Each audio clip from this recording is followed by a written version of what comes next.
కలుగునుగాక. మీ అందరికీ నూతన సంవత్సర శుభాకాంక్షలు తెలియపరుచుకుంటున్నాను. దేవుడి నామంలో మీ అందరికీ మహిమ కలుగునుగాక. అయితే ఈ సంవత్సరం 2025వ సంవత్సరం. ఇది దేవుడికి చాలా ఇష్టమైన సంవత్సరము.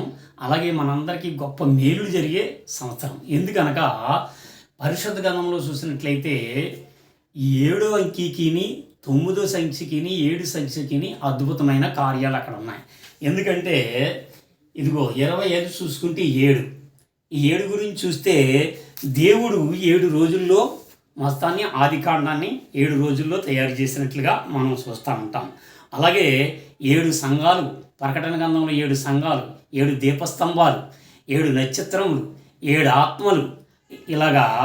మరంతేకాదు యార్దాను నదిలో నయమాన్ని 7 సార్లు మురిగినప్పుడు పరిపూర్ణతమైన ఆరోగ్యం వచ్చింది.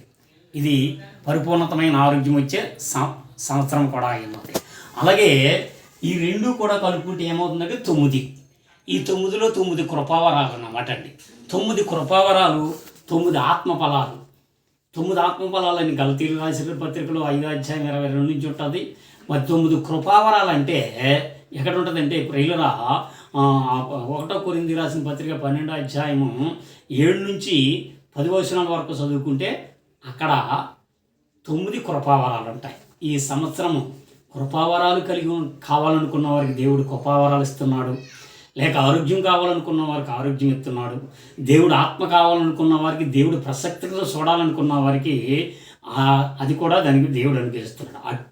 అద్భుతమైన సంవత్సరము ఈ సంవత్సరం. దేవుడు మన కుటుంబాలను ఆశీర్వదించే సంవత్సరం కనుక భయము కలిగి దేవుడి పట్ల మనం యథార్థత కలిగి మనం నడవగలగాలి.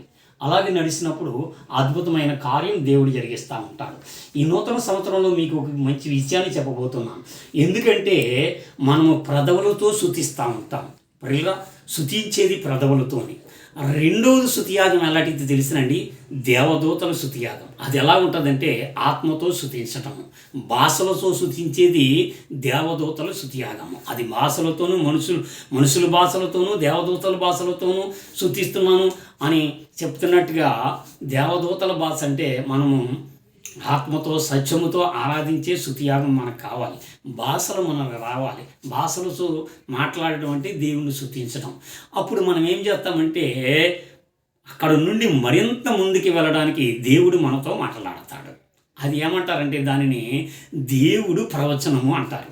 1 పెదవులతో స్తుతిస్తాము, 2వది భాషలతో స్తుతించడము, 3వది మనం అలాగ స్తుతించినప్పుడు దేవుడు మనతో మాట్లాడేది ఏమంటారంటే దాన్ని ప్రియులరా అది ప్రవచనము అంటారు. ఈ సంవత్సరం దేవుడు అది అనుగ్రహించడానికి కూడా సిద్ధంగా ఉన్నాడు. మనందరం దాన్ని పొందుకుని దేవుడు కృపను పొందుకుని నూతన సంవత్సరంలో మనందరము కూడా అద్భుతంగా దేవుళ్ళు ఎదగాలని మీ అందరినీ బట్టి ఈ మాటలు ముగిస్తున్నాను.